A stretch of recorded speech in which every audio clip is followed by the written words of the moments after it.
nada mais era do que um projeto, mas um golpe de Dom Pedro I em prol de sua permanência de poder. Né? Lembrando que a primeira foi em relação aos 3 milhões de libras, libertando o Brasil de Portugal e deixando o Brasil endividado. Posterior a esse processo, ele cria a campanha de maioridade, o segundo golpe dele direcionado ao Brasil. Criando-se um artifício, como ele tinha o poder em mãos, que era o moderador, ele articulou os outros 3 poderes e comandou, fazendo existir a partir dali, né, uma campanha que não era existente, a campanha da maioridade que deixaria Dom Pedro II até completar sua idade cabível para assumir o trono.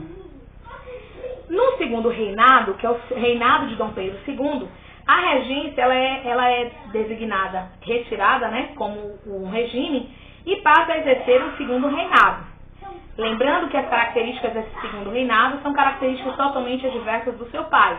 Enquanto Dom Pedro I era fanfarrão, gastador, né, o tipo do homem que não tinha muita estrutura governamental, Dom Pedro II, seu filho, exercia uma função centralizadora, administrativa, totalmente diferenciada do seu pai. Até porque a sua direção enquanto projetor de governo era o José de Bonifácio, que tinha uma estrutura modelada totalmente diferenciada. Dom Pedro II assume, segundo reinado se torna centralizador, equilibrado, o Brasil começa a avançar na economia, em restabelecer uma ordem de monarquia. As revoltas liberais, elas começam a, de certa forma, diminuir, né, dentro desse contexto histórico, e surge uma das que é mais falada, que é a chamada Revolta Praeira, né, que ocorreu em Pernambuco pelas províncias do Império, relacionadas ao monopólio de terra, do comércio e da política de um reduzido número de famílias, que destacava seus líderes influenciados de ideias liberais e socialistas. Né? Essa imagem foi divulgada no diário A República e o Diário Novo, que é a imagem, e o Diário Novo, publicado pelos praeiros, essa imagem. Era uma condição, né, de manter, de se colocar politicamente inserido naquela oligarquia latifundiária, porque só quem era inserido nesse processo eram os barões, os grandes barões de café, né, e os de cana-de-açúcar. Então era uma revolta da população para se inserir.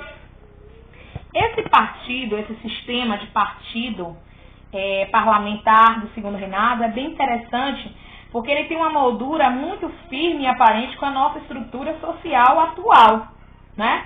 A diferença é que esse imperador aqui recebe o nome de presidente hoje, mas se você for observar os fatos e diretrizes que são atribuídos, eles são pertinentes a esse processo. Então, a estrutura desse processo parlamentar do segundo reinado, ele permanece, olha de que ano ele é, 1843, né? E é um processo que você ainda se vê inserido nele, porque a única troca seria o nome, imperador por presidente. E a regência dos 3 poderes, executivo, judiciário e legislativo, que são diferenciados. Mas se você for observar, o poder moderador ou do imperador, ele elege todos os demais. De que forma?